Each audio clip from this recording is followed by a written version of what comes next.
Entendemos em nossa reflexão acerca da importância do nosso próximo, entendemos que isto não é algo opcional. Entendemos que este relacionamento com o nosso próximo serve de termômetro para que Deus veja nossa sinceridade quando falamos a Ele que o amamos.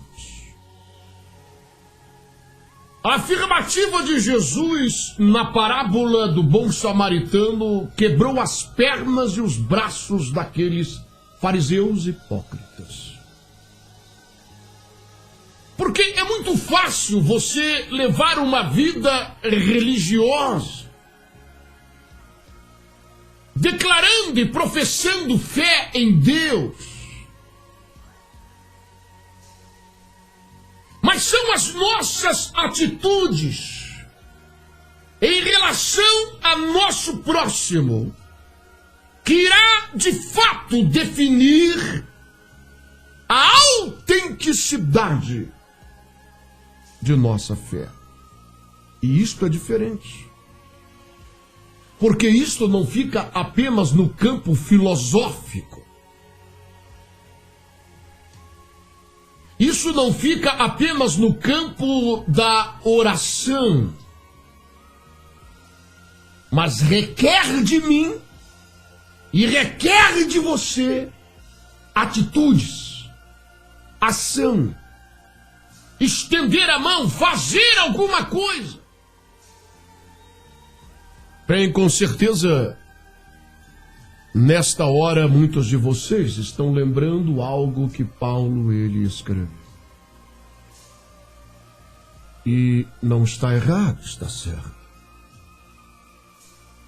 Ele disse: nós não somos salvos pelas obras, para que ninguém se glorie. É exatamente isso. E então você pega esse texto que Paulo ele escreveu e o arranca de todo um contexto de revelações de Deus. E então você afirma categoricamente: missionário, eu quero lhe dizer uma coisa, essa questão de estar ajudando os outros e estar dando arroz, macarrão, feijão e agasalho e cobertor para os desvalidos, isso é coisa de gente espírita, eu não entro nessa. O meu negócio está ali na igreja, em minhas campanhas e recebendo os meus milagres. Eu sou salvo pela graça, pela fé. Paulo disse que nós não somos salvos pelas obras. Por aquilo que venhamos fazer, não há nada que nos justifique.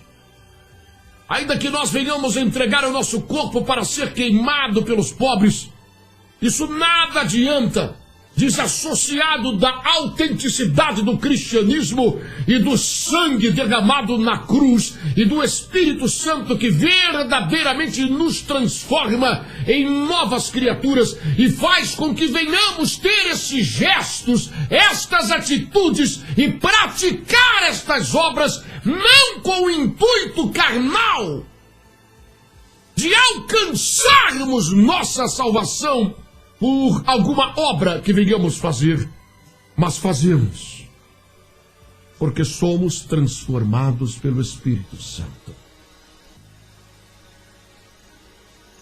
Porque Tiago, no capítulo de número 2, você que tem a sua Bíblia, abra.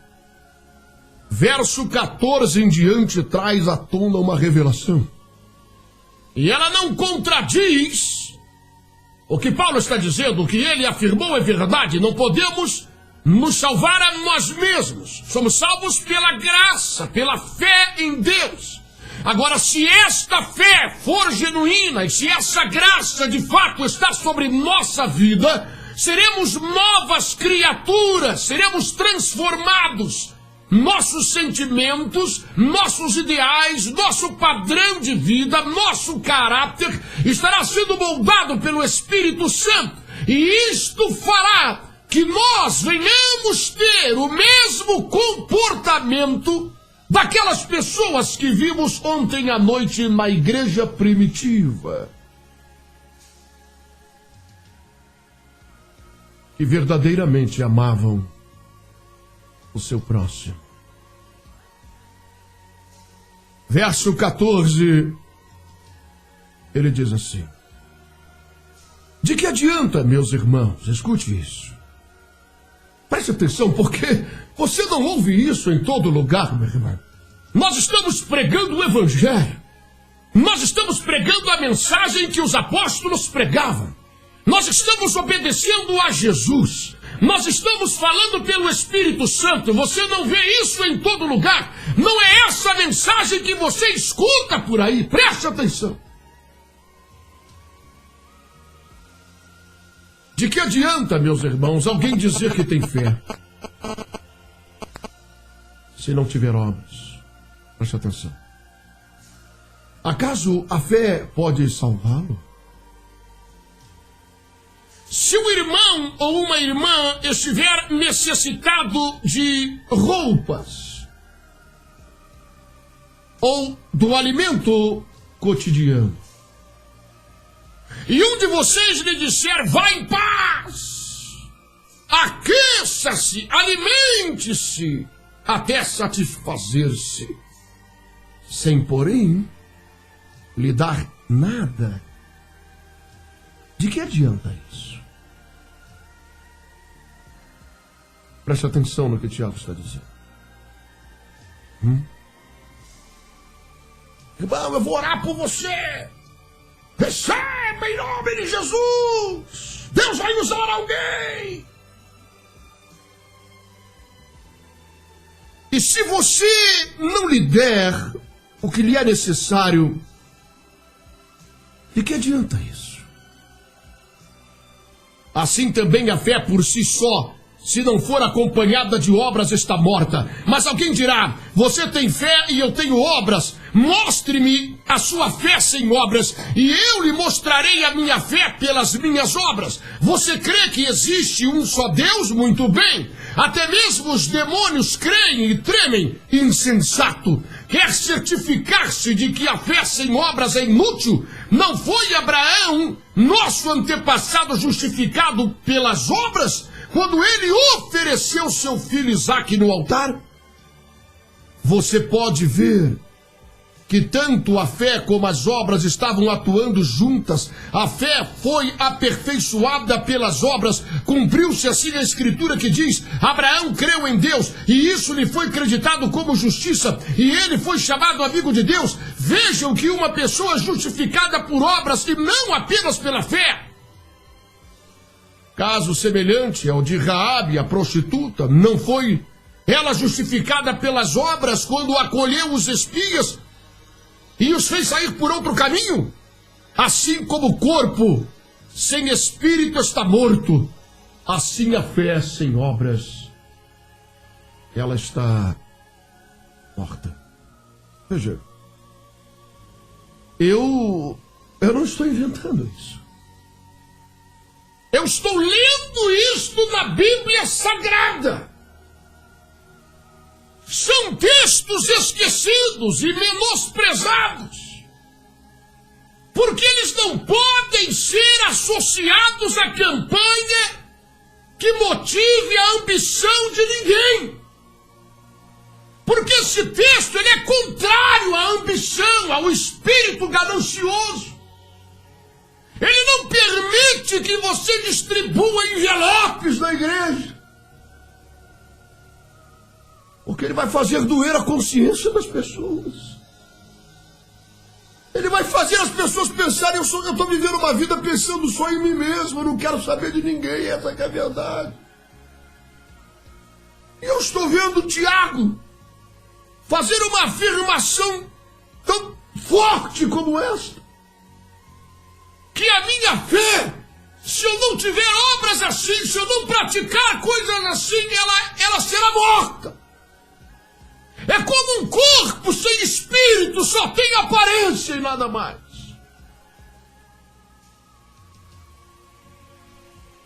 Sabe, eu já vi orações bonitas e acho que você também já ouviu, ou quem sabe você, que me ouve agora ou me vê em algum lugar, também faça orações bonitas. Eu não estou zombando, eu estou falando sério.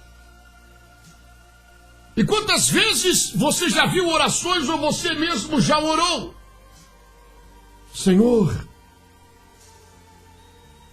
visita os hospitais, as pessoas internadas, as pessoas que estão numa UTI, que estão morrendo, que estão sofrendo, desesperadas. Visita os presídios. Faz com que a tua palavra chegue àqueles detentos encarcerados. Gente que vive como ratos em buracos.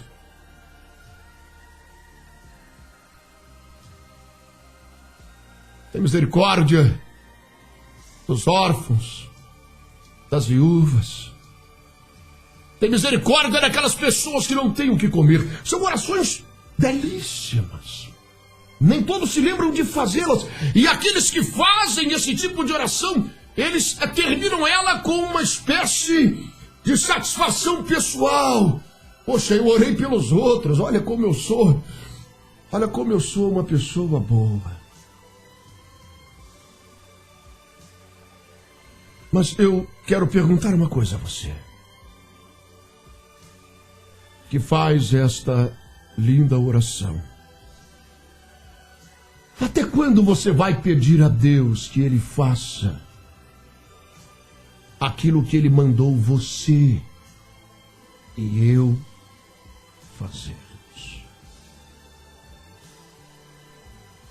Mas missionários, eu nunca ouvi uma coisa dessa na minha vida. Isso é um absurdo. Eu já estou fazendo muito em ir à igreja. Eu sou uma pessoa ocupada. Tá entendendo? Eu tenho o meu colégio, eu tenho a minha faculdade, eu tenho o meu trabalho. Eu já faço muito em ir à igreja aos domingos. Às vezes vou até na quarta-feira. Tá entendendo? Eu dou o meu dízimo, de vez em quando dou uma oferta. Agora o senhor me vem com uma história dessa. Quer dizer, eu não tenho tempo para esse tipo de coisa. Se eu fizer uma oração em favor dessa gente, eu estou fazendo muito. A vida é sua. Faça o que você quiser, mas não seja enganado. Ou não tenha a infantilidade de pensar que você conseguirá enganar a Deus. Não faça isso. Nós, eu e você, vamos ver algo triste se cumprir. Em Mateus capítulo 25, a partir do verso 31, eu não vou ler esse texto, você vai ler depois. Há uma revelação. Sabe, hoje eu postei no meu Facebook cenas fortíssimas que muitas pessoas preferiram não ver. E eu ainda avisei. Se você é uma pessoa fraca para cenas fortes e violentas e chocantes, não clique no play. Uma cena de uma tragédia terrível envolvendo uma família. Aonde havia pranto, desespero, um choro horrível que saía do fundo da alma.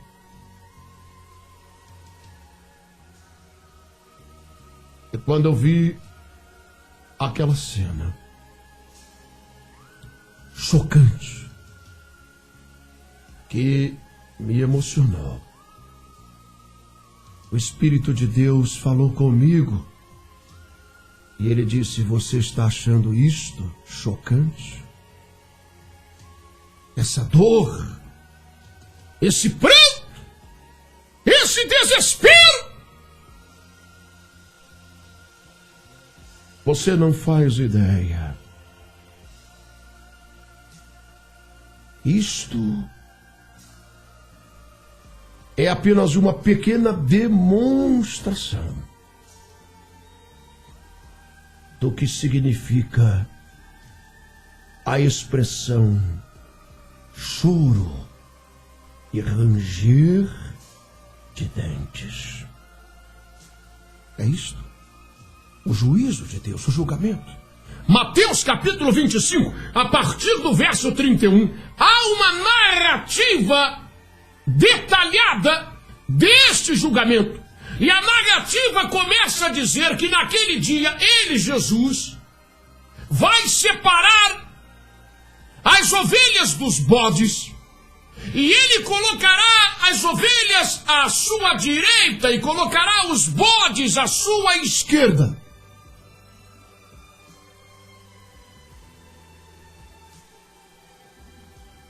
E ele então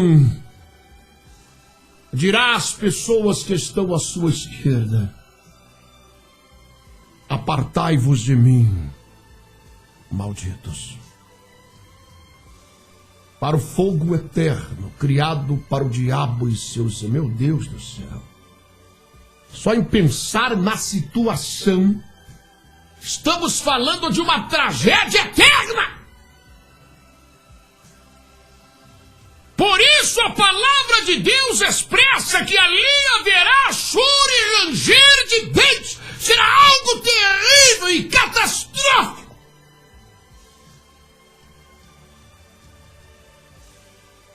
E aquelas pessoas vão se desesperar. E o texto sagrado diz que elas vão dizer: não, algo engano.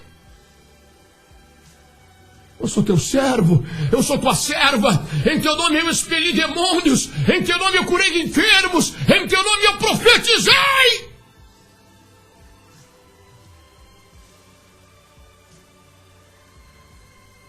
Então ele lhes dirá claramente: eu tive fome e não me destes de comer. Veja isso. Eu estava nu. Eu não tinha o que vestir. E você nunca me deu um cobertor, uma roupa. Eu era forasteiro e você nunca me deu abrigo. Eu estava preso, enfermo, e você jamais foi até lá me visitar. Não, mestre. Agora estamos vendo que há algum engano em teus registros. Eu jamais deixei de fazer isso. Eu jamais te vi numa situação dessa, mestre. Se eu te visse numa situação dessa, eu iria correr lá. Eu largaria tudo para ir te ver, para ir te visitar. Há algum engano, mestre. Não me lance nesse lugar horrível, junto com o diabo e os demônios. Eu nunca te vi numa situação dessa, mestre. E ele lhe dirá: todas as vezes que deixastes de fazer isso aos mais pequeninos dos irmãos, a mim deixastes de fazer. Veja, meu irmão. Sabe, nós temos isso escrito, meu irmão. Sabe, você não precisa fazer um curso teológico, é só você ser alfabetizado. Nós temos isso registrado, isso é uma profecia, isso vai se cumprir. E veja o que Jesus está trazendo à tona como critério de julgamento, como critério de comportamento. O nosso relacionamento com o nosso próximo. Veja a importância disso que ninguém mais prega.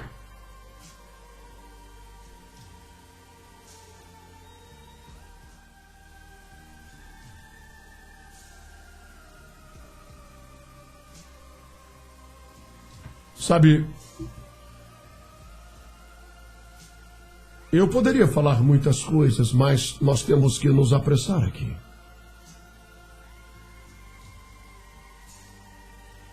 Mas eu escolhi um texto no livro do profeta Isaías. E esse texto, ele se encontra no capítulo 58, do verso número 5 até o verso de número 11. Esse texto no profeta Isaías traz um pouco mais de luz sobre este assunto. Afinal, nós estamos falando que queremos entrar num reino. Mas este reino tem um dono. E esse dono é Deus. E vão entrar lá as pessoas que o conhecem e que por suas mãos foram moldados e fizeram a sua vontade e não ficaram apenas chamando Jesus de Senhor, Senhor, Senhor e jamais deram ouvido à sua voz. Deus, ele fala e ele tem uma vontade. E nós estamos examinando as Escrituras Sagradas para penetrarmos no caráter e na personalidade de Deus e descobrirmos os seus conceitos e as suas ideias e o seu desejo, o que Ele quer de nós. Porque não queremos errar isso. Verso 5, Deus fala sobre o jejum. Sabe, eu creio plenamente na força espiritual da consagração, ou seja, quando nós tomamos a decisão de nos humilharmos e negarmos ao nosso corpo o alimento e a água por um período determinado, para nos humilharmos perante Deus e clamarmos uma resposta e uma solução. E isso é bíblico, é autêntico, é verdadeiro. Porém, Deus fala aqui. Verso 5. Seria este o jejum que escolhi? Deus está falando. Que o homem um dia aflija sua alma, incline sua cabeça com um junco, estenda debaixo de si pano de saco e cinza? Chamarias tu a isto jejum e dia aceitável do Senhor?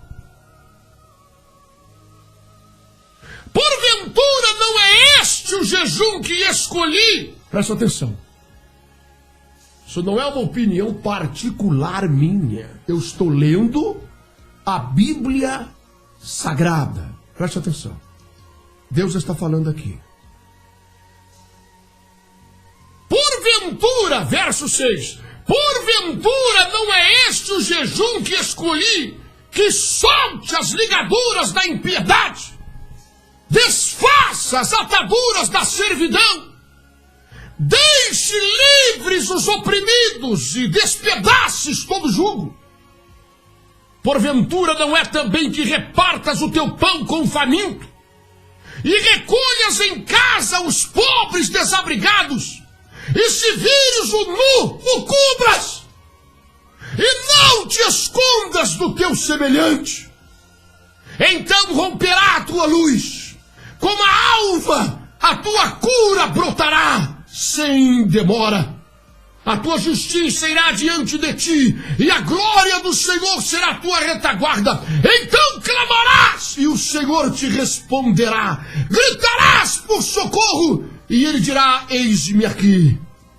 Se tirares do meio de ti o jugo, o dedo que ameaça, o falar injurioso, se abrires a tua alma ao faminto e fartares a alma aflita, então a tua luz nascerá nas trevas, e a tua escuridão será como o meio-dia.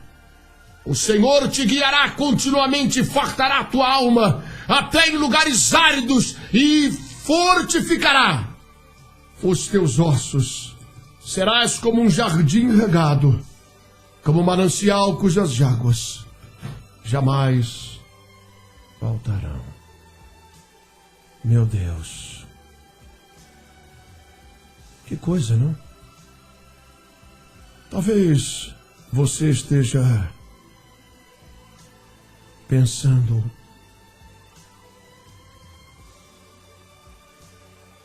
nesta hora, eu nunca tinha ouvido isso na minha vida. Jamais me ensinaram essas coisas. Eu nunca pensei que isso tivesse alguma espécie de valor real. Eu sempre pensei que isso era coisa de espírita.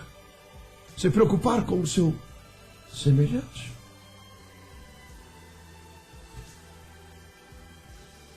Eu estou vivendo um cristianismo deturpado, falso.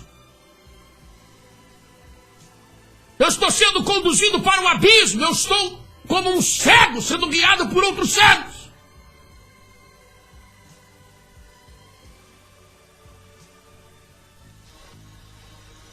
Sabe, mas a verdade é muito importante. Jesus, ele disse: conhecereis a verdade, ela vos libertará. As cadeias vão se quebrar. A venda dos olhos serão arrancadas e você vai viver a vontade de Deus. Você vai andar por um caminho que é estreito e apertado e poucos andam nele, mas é o único que leva ao céu. Porque nem todo que diz Senhor, Senhor entrará no reino dos céus, mas somente aquele que fizer a vontade. Para fazer a vontade você precisa ouvir essa vontade, conhecer essa verdade. Essa verdade precisa chegar a você. E você precisa conhecê-la e tomar uma decisão na sua vida, colocar isso em prática ou não. Jesus disse: aquele que ouve a minha palavra e coloca em prática é semelhante a um homem que cava areia e edifica a sua casa sobre a rocha. Quando vier a tempestade não será abalada, mas aquele que ouve a minha vontade, ouve a minha palavra, mas não liga para isso, faz pouco caso e não coloca em prática realmente, ele é semelhante ao homem que constrói sua casa sobre areia. Só tem aparência. Você olha para aquela pessoa, está vestida de noiva de Cristo, mas não tem azeite na lâmpada. Na hora que vier o vento e soprar forte a tempestade, aquela casa vai cair e será grande a sua ruína.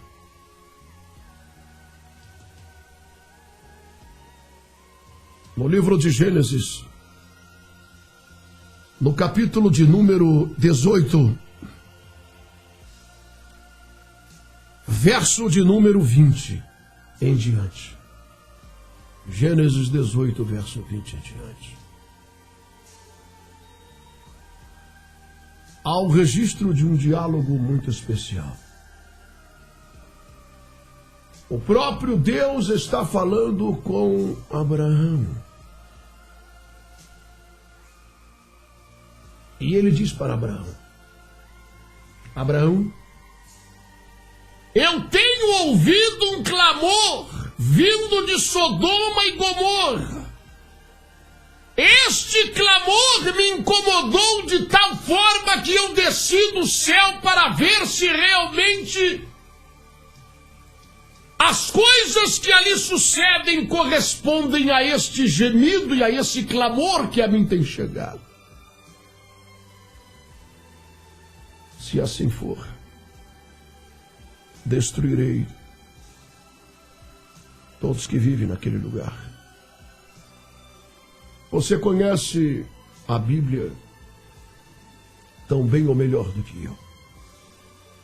Abraão começou a interceder por esse povo, mas se houverem 50 justos no meio de toda essa iniquidade, não destruirei. Mas se faltar 10 dos 50, se houver apenas 40, não destruirei. E se houver 30, não destruirei. E 20, não destruirei. E 10, se houverem 10 justos, por causa dos 10 justos, não destruirei o lugar. E você conhece a história. Não vamos perder tempo aqui. Os anjos entraram em Sodoma e Gomorra.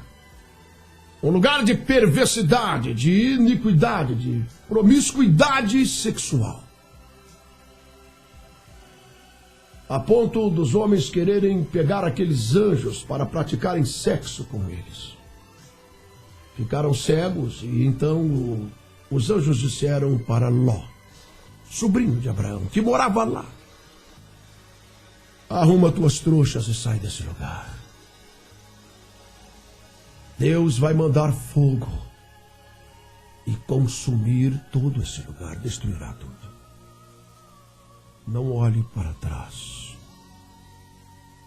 E eles foram embora. Você conhece toda a história. Porém, poucas pessoas param para refletir naquilo que Deus falou com o seu servo Abraão.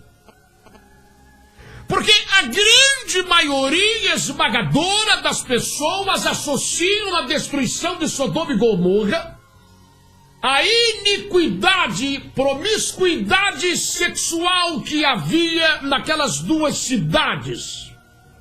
Homossexualismo, todo tipo de iniquidade associada ao sexo fazia parte da vida dos cidadãos de Sodoma e Gomorra.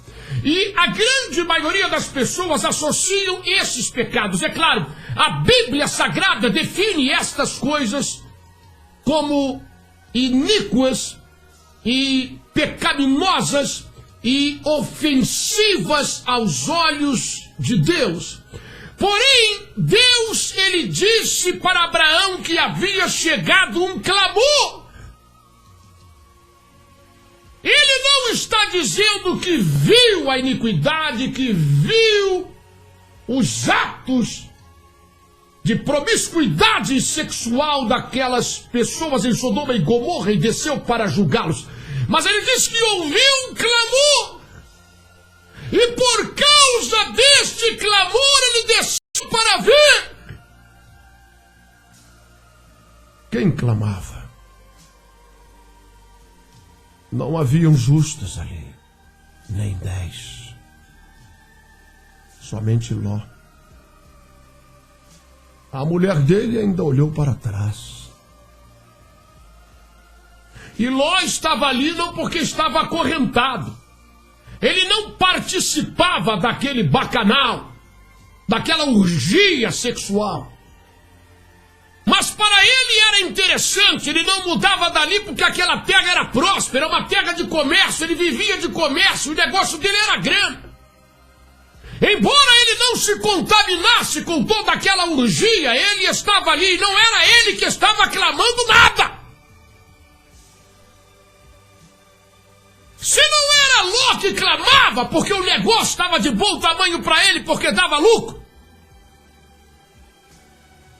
Se não era a mulher de Ló que clamava porque ela chegou a olhar para trás, com a curiosidade de ver, talvez com a saudade de toda aquela região. Quem clamava? Alguém clamava. E o clamor era tão forte que fez Deus descer do céu e pelos olhos dos anjos olhar tudo aquilo ali e mandar fogo e enxofre e queimar toda aquela gente e destruir todo aquele lugar. Mas no livro do profeta Ezequiel, capítulo de número 16, verso de número 49. Ezequiel 16, 49. Há uma revelação bombástica, aonde nós descobrimos quem eram os autores deste clamor e deste gemido que chegou no trono de Deus. Revelado, porque Ezequiel, no verso 49, eis que esta, veja, observe bem, havia muitas iniquidades ali, havia muitos pecados, muitas coisas contaminadas, muitas coisas ruins, mas a revelação é esta, há um ponto específico. Eis que esta foi a iniquidade de Sodoma e Gomorra, tua irmã, fartura de pão e ociosidade de dias, mas nunca atendeu ao faminto, nunca deu um pão ao pobre. e ao necessitado. Meu Deus do céu, o que é isso? Foi o clamor dos pobres, foi o clamor dos famintos, foi o gemido das pessoas atiradas num canto qualquer, numa esquina qualquer, sem ter o que comer e sem ter quem lhes estenda a mão para lhes ajudar. Fartura de pão, era um lugar próspero e rico. Teve ela e suas irmãs ociosidade de dias, mas nunca fortaleceu a mão do pobre e do oprimido.